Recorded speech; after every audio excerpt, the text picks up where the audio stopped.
Bienvenidos nuevamente a hablar de arte. En esta ocasión voy a tratar un tema que para muchos lo han escuchado sin tener a veces todas las bases necesarias del por qué esta palabra, y se llama la ruptura. ¿Qué fue la ruptura en México? En el caso de la pintura, en el caso de los artistas que en aquellas épocas, y estoy hablando por ahí de 1950 que se empieza a gestar este movimiento, hasta los 60 que toma mucha fuerza.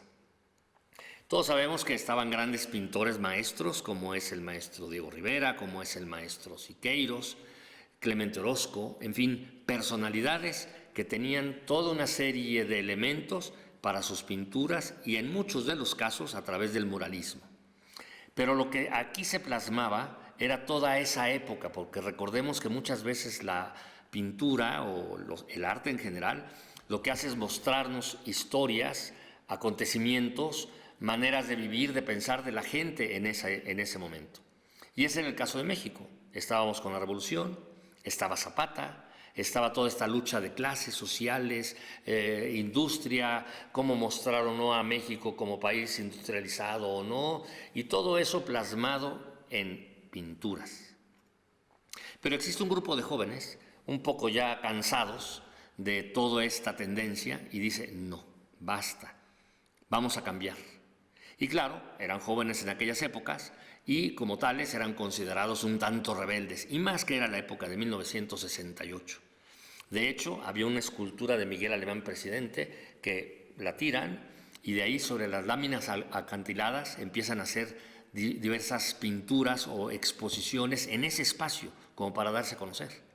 Hasta que finalmente se reúnen en lo que hoy día es el Museo Isidro Fabela, en San Ángel, en la Ciudad de México, el Museo del Risco, también conocido como tal, pero en aquellas épocas se llamó el Salón Independiente. Y aquí ellos se empezaron a exponer lo que sabían hacer, que era arte abstracto. Y con todas las críticas habidas y por haber.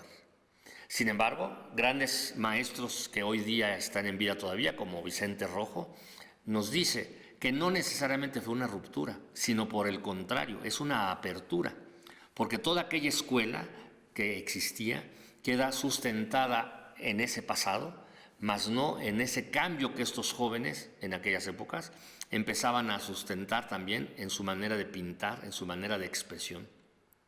Y es efectivamente una apertura.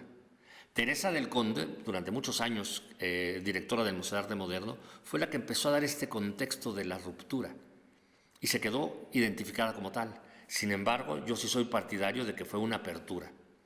Lamentablemente, el año pasado, muchos de estos grandes pintores, maestros de esta época, empezaron a apagar, como yo digo, sus velas. Y es el caso del maestro Arias Murueta, es el caso del maestro Toledo, es el caso del maestro, un poquito antes, José Luis Cuevas, también tenemos el caso de Gilberto Aceves Navarro, y en fin, algunos de esta generación que poco a poco se han ido apagando. Sin embargo, no podemos desconocer que gracias a ellos, mucho del arte que en México sigue prevaleciendo o en ellos mismos son punta de lanza a nivel mundial. La ruptura, algo que queda más bien en una apertura. Gracias.